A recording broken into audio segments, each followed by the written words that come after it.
Welcome to the Center for Aging and Values. My name is Dr. Mary Flett, and today I have the pleasure of welcoming you to our Wisdom of Elders series. Anna Solar Byerly is many things to many people. She's an educator, a friend, a mentor, a business owner, a grandmother, a teacher, a seeker of truth, and for today's purposes, an engaging and inspirational speaker. But you don't get to your mid-80s without having to face some challenges. And Anna faced hers earlier than most. Out of that experience came lifelong lessons that she has shared with her friends and students alike. This is called Second Bloom. We'll join Anna now, already in progress.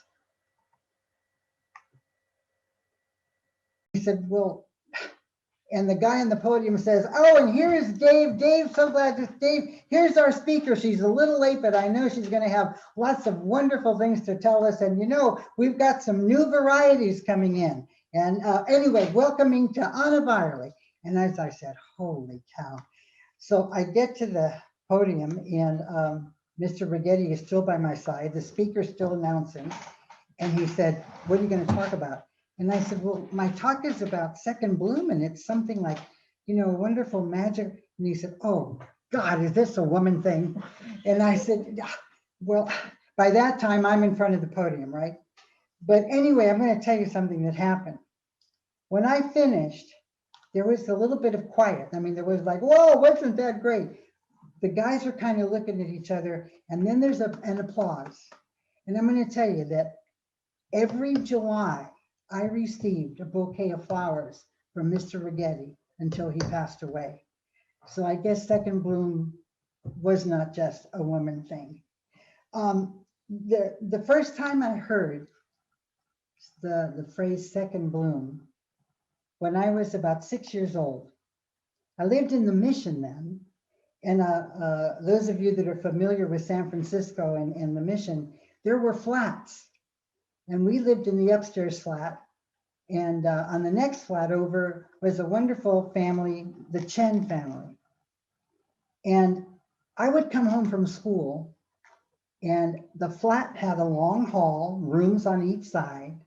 And at the very back was the kitchen. And it was usually the width of the flat, sun coming in. And I remember that hallway and looking down at the end and seeing two chairs in front of the window and two ladies sitting there. My beloved grandmother and Mrs. Chen. And Mrs. Chen was maybe about 12 years younger than my grandmother, but they had become really good friends. And so in the afternoons, they would have Chinese green tea and Mexican buñuelos. And I couldn't wait to get home those days, because if I sat really quiet and listened, I could suck up green tea, eat buñuelos, and listen to all the stuff that was going on in the neighborhood. And at 6 years old, we're kind of nosy, but we're not very quiet. And we are always asking questions. But those were the best afternoons. And it was interesting because I want you to try and see if you can see my grandmother. She was a small lady, and she wore her hair in a bun, but she always had something in her bun, like a little baby's breath or a little tea rose from the garden. And there was Mrs. Chen sitting next to her, her hair in a bun, with a beautiful little Chinese ornamental goodie. So these two ladies that were 1,000 miles apart culturally and language-wise, they would communicate and talk. Grandma, not a lot of English. Mrs. Chen, not a lot of English, but they were unbelievable. They connected so well. I remember that one afternoon, I said, Mrs. Chen, what is second bloom? Second bloom. And she looked at me and she smiled and she said, oh, you'll know. But all I could associate with that term was that they would say, oh, so-and-so, yeah, second bloom. Oh, such magic. Oh, what a beautiful present. Oh, really, what a miracle. And I thought, man, I want in on that. I want, miracle and presence and all that stuff they're talking about. Well, I asked again, can someone, abuelita, please, grandma, okay, second bloom, can I have one? And she laughed and she said, Anna, only when you learn to be quiet and when you learn to listen. Well, those of you that know me know that that's not really something that, is embedded. So I remember that next day thinking to myself as I was walking to St. Anthony's parochial school in San Francisco, I remember thinking, today I'm going to be really quiet. I'm going to really listen. And I bet you I get a second bloom. Because my grandma said, Mrs. Chen said, well, that day in school, Sister Mary Gregory kept looking at me. I just smiled. I listened so hard. I listened to when she wasn't even talking. I listened and I listened and I listened. I thought, okay, I bet you when I get home, I'm going to have one of those goodies. As I was leaving the classroom, Sister would always stand at the door, with her, how they did their sleeves like this. And then as I went by her, she whipped out one and she said, Anna. And I said, yes, Sister. She touched my forehead. And then she said, are you all right, my child? And I said, yes, Sister. She said, well, you didn't participate very much in class today. What she was really saying, for the first time, Anna shut up and didn't talk all the time. But I said, I know I'm fine, Sister. She said, well, all right. And she still checked my forehead again. I left. Man, I tore home. And I sat there in the back sunroom, in the kitchen. And Mrs. Chen wasn't there that day. My grandmother was in the kitchen, getting ready, making stuff for dinner. And I sat there really quietly because obviously this back room, this beautiful sunlit room is where the second blooms happen because that's where they talked about them. I waited and I waited. Well, nothing, no second bloom. It was interesting because I remember when I was older and we had left the mission, my folks had the American dream. We bought a house out in the avenues in the middle of sand dunes. We could hear the lions roaring. It was like a different country going from the mission out to the Sunset District. But Mrs. Chen would visit once in a while. And my grandmother would have the tea. And I don't know if you can see it, but this is one of the teacups that they used when they drank their tea. And I still have it. It's just beautiful. And I remember I was older then, and I said, Mrs. Chen, I'm going to ask you again. Second bloom, it's been on mine ever since we lived in the mission and I was little. And I want you to tell me, what is second bloom? And she looked at me and she said, Anna, second bloom is power. Second bloom is talent. Second bloom is all the things that make Anna, Anna.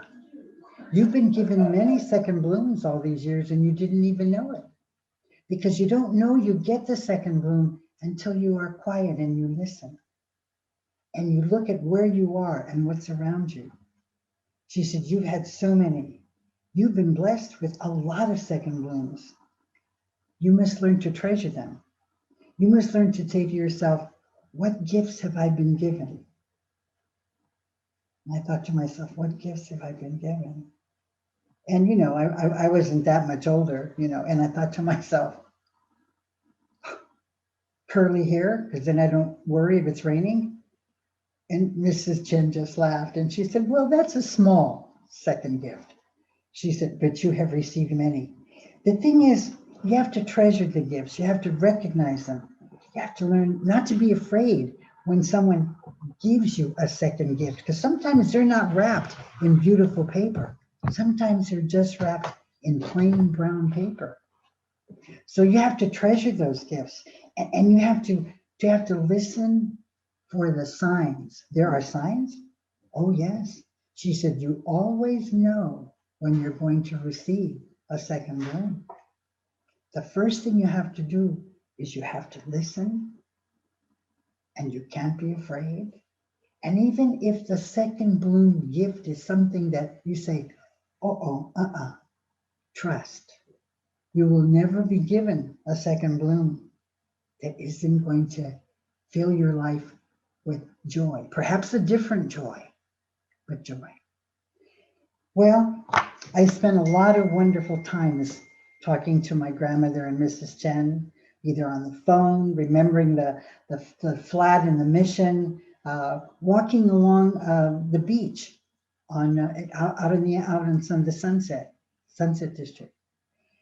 And I realized that when you find yourself, and think about this, how many times have you said to yourself, something just isn't right at the job, at the house? Why is it that when I've made this cake, how many times something's wrong with my oven? What's wrong with this kitchen? Oh my gosh, something's not right. Or I'm so bored. It's another day. With this pandemic, I'm stuck in the house. Oh gosh, how many scarves can people wear, for crying out loud? And how many Afghans can I work on? And I've rearranged the closets 3 times and I still have the same amount of clothes, right? Or have you said to yourself, I wonder what would happen if, and then you stop yourself. You say, oh, ridiculous. Or what about, what sunset? The day's gone by. And you say, is it Tuesday? Is it Wednesday? You're not living in the moment, even though sometimes the moment may feel a little bit uncomfortable. You can't get the gift of second bloom if you're not living in the moment, if you're not living in the now. Second bloom gives you energy, power, and hope, and it replenishes you. I want you to stop and think. In our lifetime, we give to our families, to our children, to our job, to our community, to our friends, to the IRS. We're giving all the time. And so many times we don't give back to ourselves. That's why maybe at the end of the day, we're so tired. It's not a good tired. It's the tired that you go to bed and you wake up and you're still aching. Your back still hurts. You've got a crink in your neck. You're yawning. Oh, that was not a good night's sleep. But think of the days that you gave and you slept really well. Maybe those were the days that you read a really good book that made you feel good. You talked to your kids on the phone. You played with your grandchildren. That rose that you thought was dying in your garden, as you go out to look at it, it's blooming. It's that time when you feel like, I'm tired, I'm going to go to bed. And you gave, but all those things you were giving were helping and feeding you, nurturing you. One day, when we began sharing the green tea and the buñuelos and the sunshine, I began asking again about these gifts, about second bloom. And Mrs. Chen looked at me and she said, Anna, you are a very impatient person. How many of us are? This morning, we almost threw the computers out the window. We got so impatient trying to get everything working. Okay, I'm impatient if I click the computer and it doesn't go ping, ping, ping, hello, Anna, get started. I'm impatient if the cat doesn't come and eat. I just put the food down. Where the hell are you? Oh, sorry. We are impatient. And the thing is, who we're impatient the most with? Ourselves.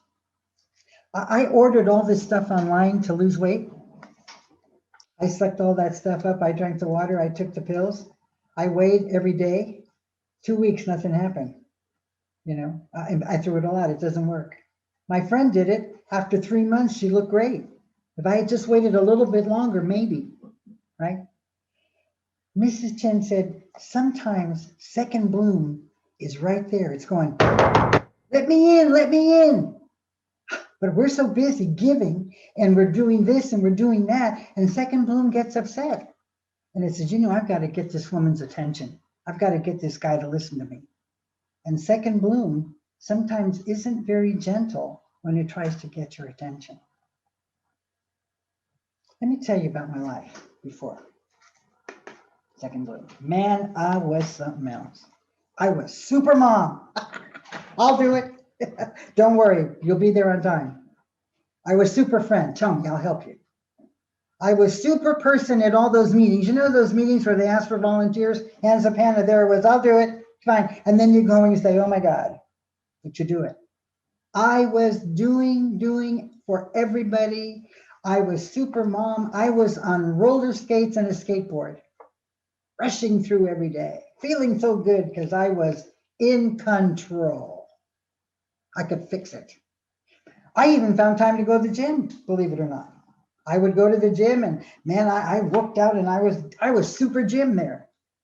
Oh, let me show you how to do that on the machine. No, you got to pedal faster. No, you got to take a deeper breath.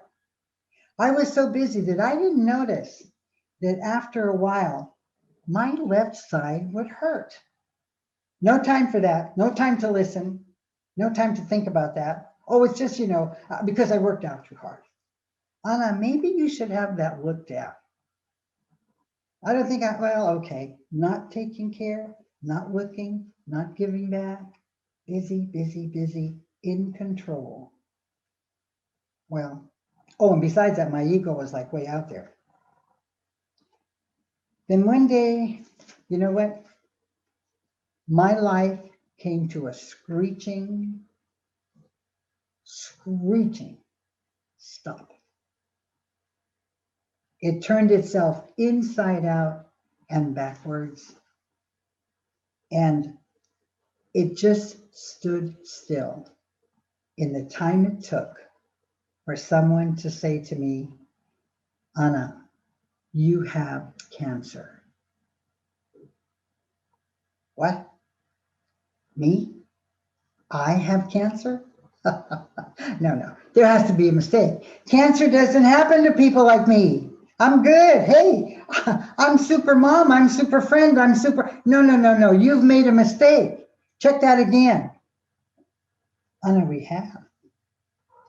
And it right now, it looks like it's in a sack. Unfortunately, it's right next to your spine. Oh, you cannot believe the anger. You cannot believe the anger. All of a sudden, I could not fix this. I didn't have any control. And I said, no, you are wrong. But there's a good thing, Anna. We have two ways to go with this. We can do this brand new procedure that's a partial removal. Go in there and get what we can. And you'll have a 48% chance. Or we can do something that's a little more radical. We're going to remove it all. I said, well, get rid of it, remove it all. Well, if we remove it all, there's some parts that we're going to have to remove that are okay. I went home, called a family meeting. All of a sudden, where's my second blooms? Where are my gifts? Where are all these wonderful miracles that make people happy? I don't deserve this. So I had a family meeting. I had 3 sons. And my mama used to say, oh, you're so lucky you've got 3 boys. Oh, and you're so lucky their hair is short and nobody has an earring. Well, we sat and had a little family meeting. And we said, kids, this is the situation. And you know what? All of a sudden, I kept saying to myself, where are these gifts and miracles that I'm supposed to have? I'm a good person. Things like this don't happen to good people. So we had the family meeting, and the most, never forget it. He is now 60 some odd years old, but at that time he was 5. He looked me right in the eye and he said, I think that I want to have a mom, even if she only has 1 leg. And I looked at that little kid and he gave me a big hug and he said, I want you here, Mom. And so the consensus was, that's what's going to happen. And I thought, well, this is my second bloom. Terrific. Well, I went to the hospital And let me tell you guys, I was not the best patient. I was the worst patient they have ever had. I'm sure it's in the archives over there. The doctor would tippy toe into the room, and I could hear the charge nurses drawing straws to see who was going to go in my room. I was terrible. I didn't want to see anybody. I didn't want to talk to anybody. I was so angry. And I remember my grandmother came to visit, and she said, Mija, she said, this will be, please, you're going to be fine. You're going to have the gift of life that you're going to be able. And I thought, and I said to her, Abuelita, remember we used to talk about miracles and how, you know, everybody's blessed and they have talents and powers and that. I said, what's going on here? Why have I been abandoned? And she looked at me, kissed my forehead, and she said, just listen and you'll understand. Well, I had a dear friend named Clarine who visited me, and I could have visitors anytime. They said, whoever comes, just let him go in. They were just fine, no problem. And she came to visit me, and she said, Anna, she said, you need to look inside. There is a reason for everything, and who knows what magic this situation you're in is going to bring to you. And I'm looking at these people and I'm thinking, are they crazy? I'm going to lose a fourth of my body and they're telling me that this is magic? As she left a little pamphlet on the side of my nightstand. I didn't look at it. Anna, yes, we have a situation in the waiting room that you need to take care of. I said, what? The nurse said, we have about 27 kids down there that you better, they're not leaving till they see you. Oh, then I was really angry. You see, I was teaching junior high at the time in Petaluma. Well, they, you know, shoved me on that gurney and I was angry. I didn't want anybody to see me. Rolled me into that waiting room and there are 27 of my kids. And I'm angry. And they said, Mrs. Byerly, this, they're hugging, kissing. And I'm going to say, yeah, fine, okay, thank you. Yeah, thank you for coming. I wanted them out of there. And there was a young man who I spoke to not too long ago. I won't give you his last name, but his first name is Robert. And he said to me, Mrs. Byerly, in a loud voice. I said, yes, you know, trying to be in control. And he says, you're a liar. And the kids got really quiet. And I said, how dare you? I said, who do you think? He said, you're a liar. And he said, you know why? Because all the years we've known you and had you, you always said to us that the most important thing in the world was that we had was our brain and our ability to speak and share. Did they cut out your brain? Do you still have your tongue? And you know what? Everybody got really quiet. And then he looked at me and he said, Mrs. Byerly, you're Mrs. Byerly. And with that, I lost it. No control of anything. They ushered the kids out. The charge nurse just gave me a look and nodded her head. And we went back to the room. I thought about what that kid said.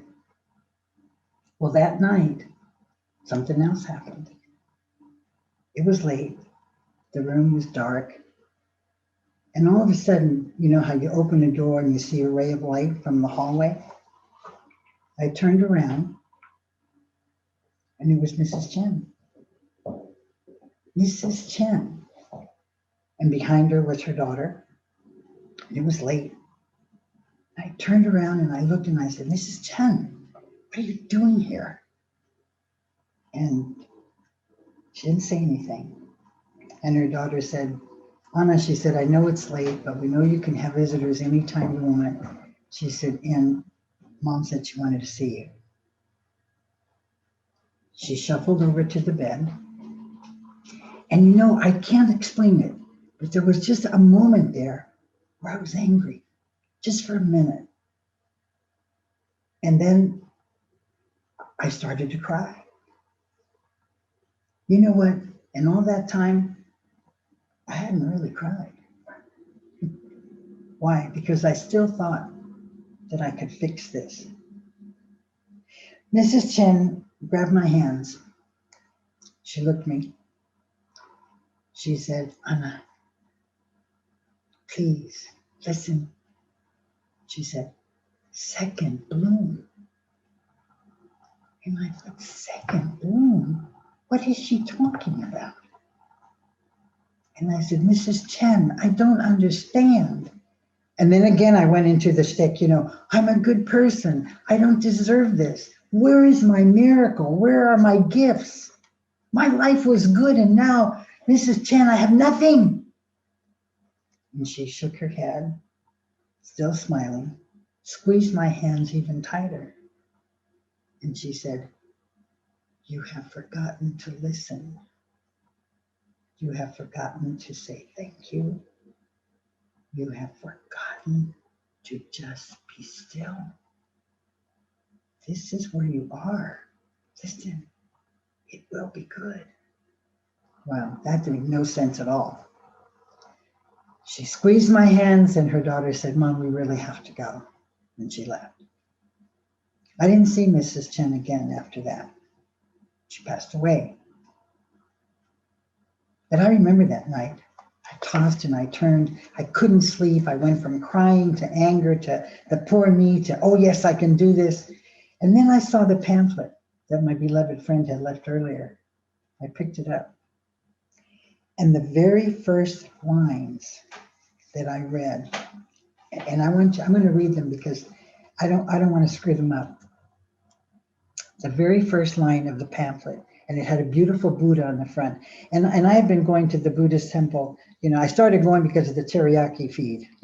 I used to like to eat there, and then I became really good friends of the sensei there. And I found that I loved going to the Buddhist temple. And a little sidebar, I was really torn between Buddhism and Catholicism because I thought, oh my gosh, So I went to visit an old priest friend of mine at USF, and I said, Father Cody, I've got a problem here.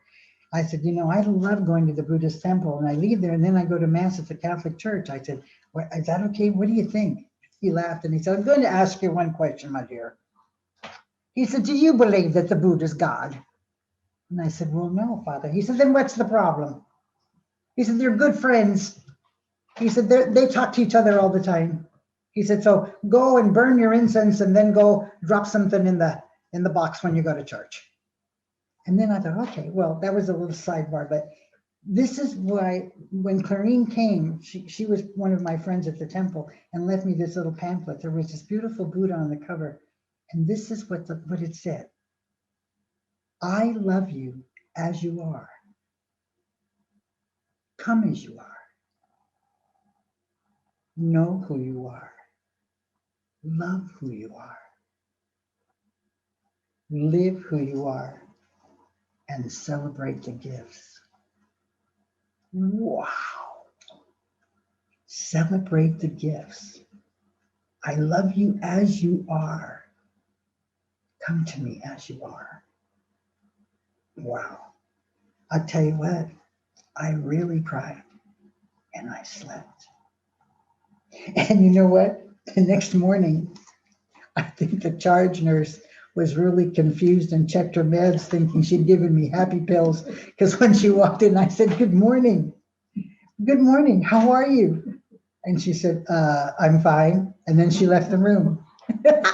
And you know what? When she opened the door, I heard the sounds of the hospital for the first time. I smelled the food coming down because it was going to be breakfast.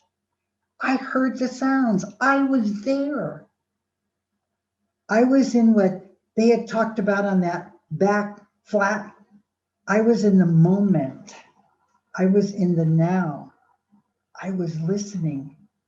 And I thought, yeah, I have the gifts. I have the gifts that they found what I had early.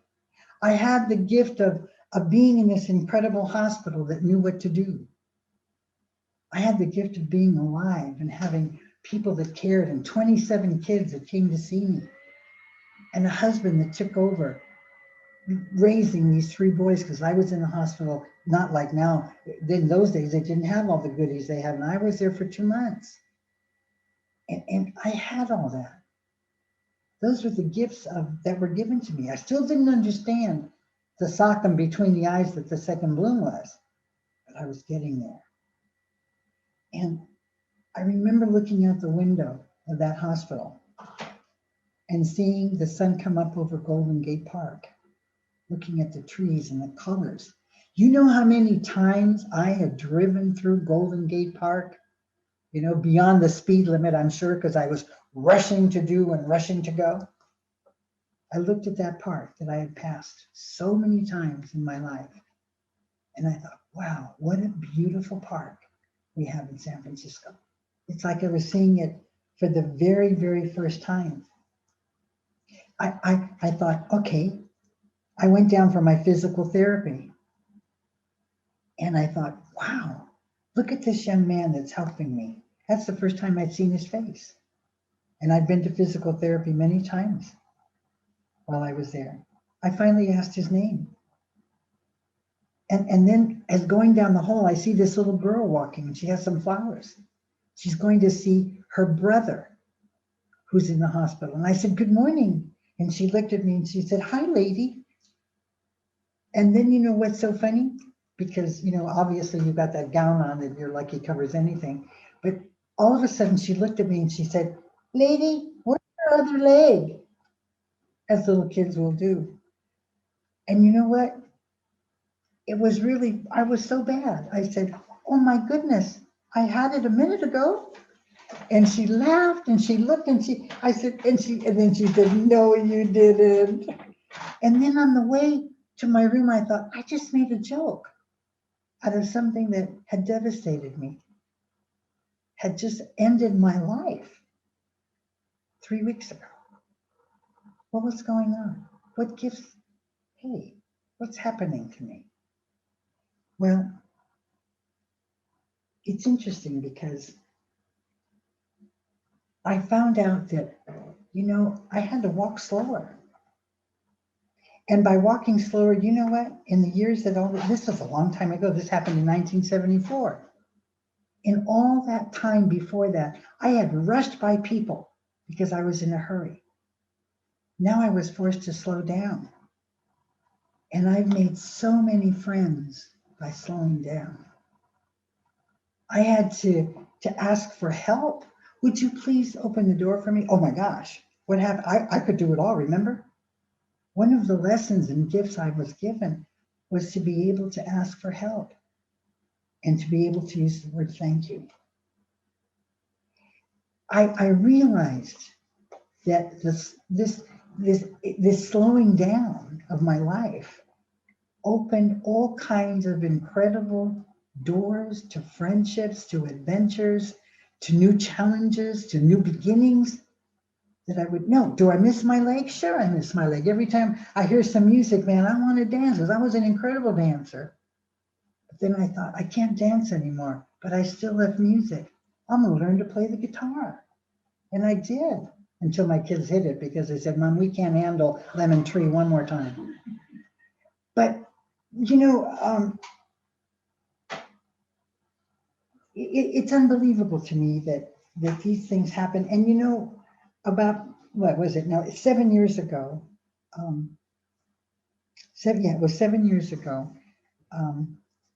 my beloved husband passed away. And missed him.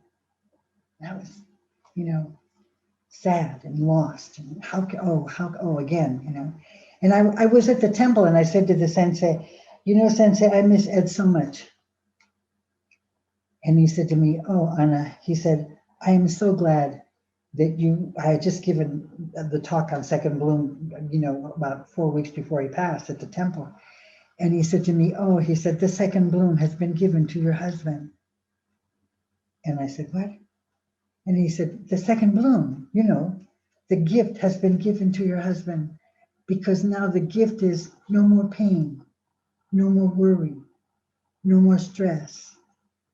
He's been given freedom. Oh, such a gift, your second bloom. I thought, wow.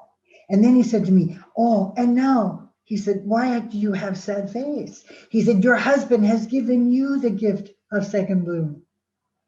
And you know, Anna, when someone gives you a gift, do you open it and say to the person that gave it to you, what is this? No. Even sometimes you may not like the gift and you say, oh, thank you very much. And you only wear it or put it out when they visit. He said, but your husband has given you the gift of second bloom. He has said, Anna, my beloved, here, I have given you the gift of freedom. Freedom from worrying about me.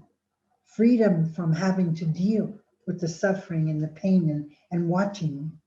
You have freedom now. Please don't waste it. Oh, Anna, he said, isn't the second bloom a wonderful thing? You know, I came home and I looked around, and for the first time, when I thought about Ed, I felt warm. I felt happy. I looked at his chair. I looked at the things he loved and I touched them. And one of the gifts is that I touched them quietly and I listened and I heard, I love you. I'm here. Hey, smile. Oh, you know, there's times when, you know, I get frustrated and I get annoyed, but I go back and I try very, very hard to remember that flat in the mission. And Mrs. Chen, the green tea, the buñuelos, the kids in that waiting room. I look at my garden, I look at my home, and I say, yeah, second bloom had to hit me right here before I realized all the beautiful things in life I had been missing because I was rushing so. So I hope that you met Mrs. Chen this morning, and I hope desperately that you met my grandmother. And I want you to remember that if you find yourself saying something isn't right, why is this happening to me? I'm so bored. What sunset? That maybe if you just quiet for a little bit and you listen, you're going to hear, oh, maybe second bloom. I can't tell you how happy I was, or I am, to have shared second bloom with you this morning. Every time I do second bloom, I get energy. Mrs. Chen is here, my grandmother is here, and I'm in the moment with you. Thanks an awful lot. Have a great day. Thank you. Look at all those people clapping. If it wasn't for the challenge today with all the technology, I'd invite you to send in questions. But instead, perhaps, if you'd like to continue a conversation with Anna, you can send her a note via drmaryflett@gmail.com, and I'll make sure that she gets it. And perhaps once we get the video back up online, you'll share it with your friends. So thank you very much for joining us today. And thank you, Anna, for Second Bloom. Well, I had a ball and I love seeing you. And thank you for coming in on this beautiful day and sitting and watching. Thank you. Bye.